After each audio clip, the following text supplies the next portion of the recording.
Mr. President, I'm proud to join my colleague, the great senator from Virginia, Senator Tim Kaine, on the floor of the Senate today. And as we await this final vote, final passage of the repeal, the authorizations for use of military force in 1991, the Gulf War, and in 2002, the Iraq War, I reflect on just how much work it took to get here.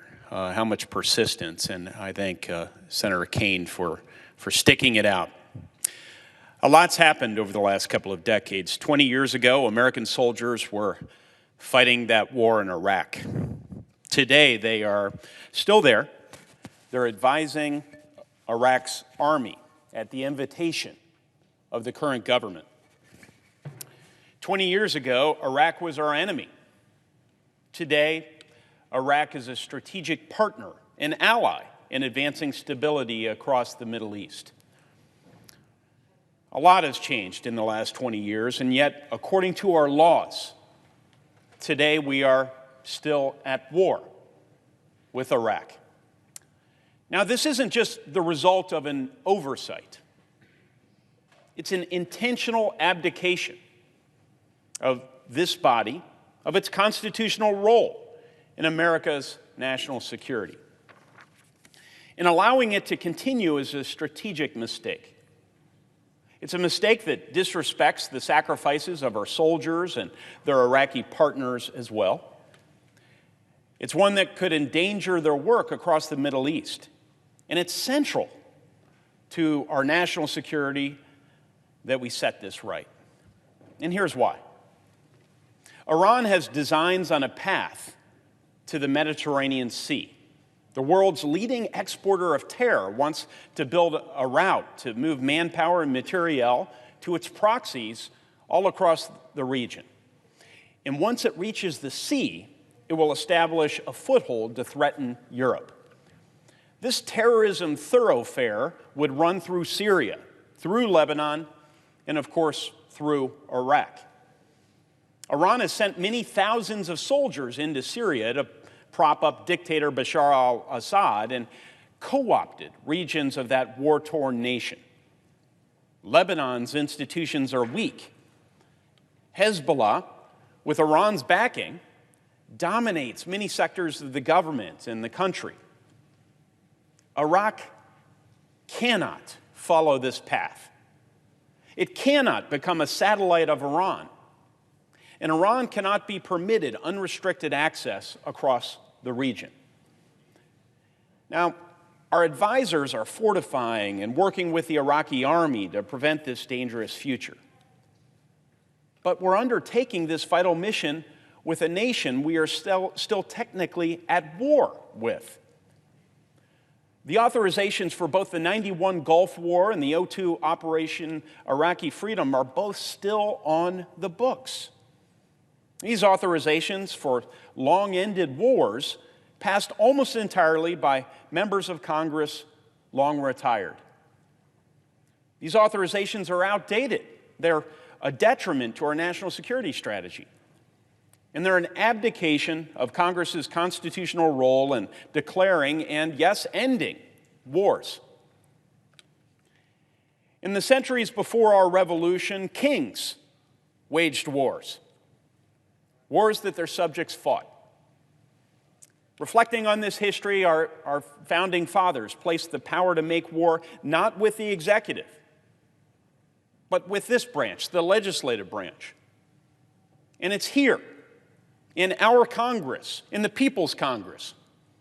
They determined that debate and deliberation and consensus should precede a decision to go to war or to avert it. You see, the framers placed this great responsibility in our hands. Our hands. And we've let it slip right through them.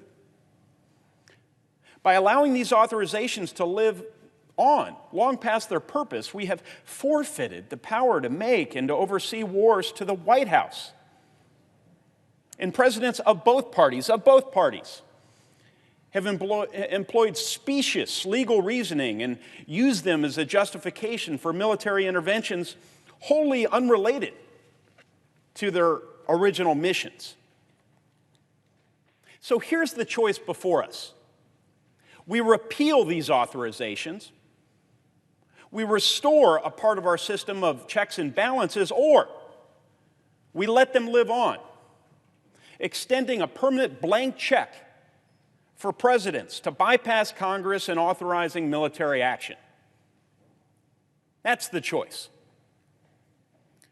By doing the former, we not only take a step towards realigning the function of our government with its Constitution, we also send an important message to Prime Minister Soudani that our interests are shared, our nations are allies, that we will continue to partner with Iraq to train and equip its army in their fight against ISIS,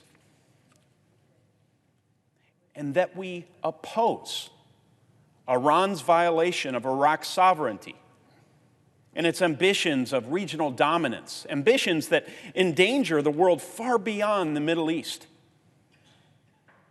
And let us not forget that in case of urgent national security emergencies, even after repealing these authorizations, presidents can still, as they can now, invoke their Article II war powers.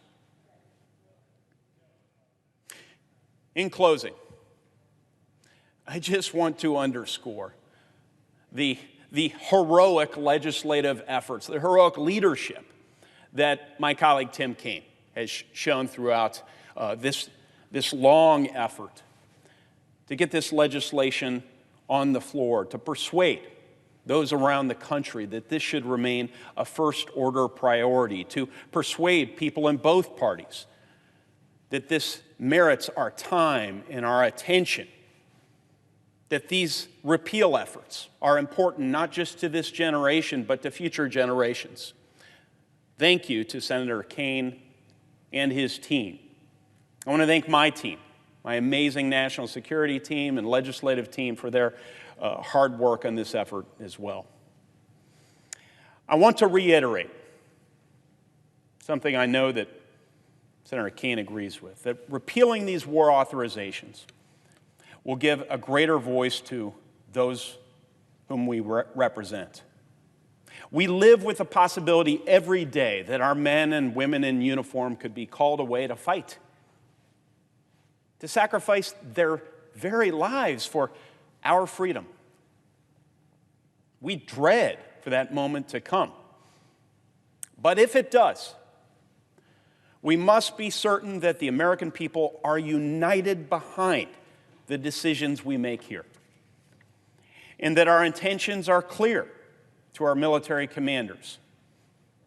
By reclaiming our war powers, by restoring the open, civil, but passionate debates about matters of war and peace, we'll do exactly that.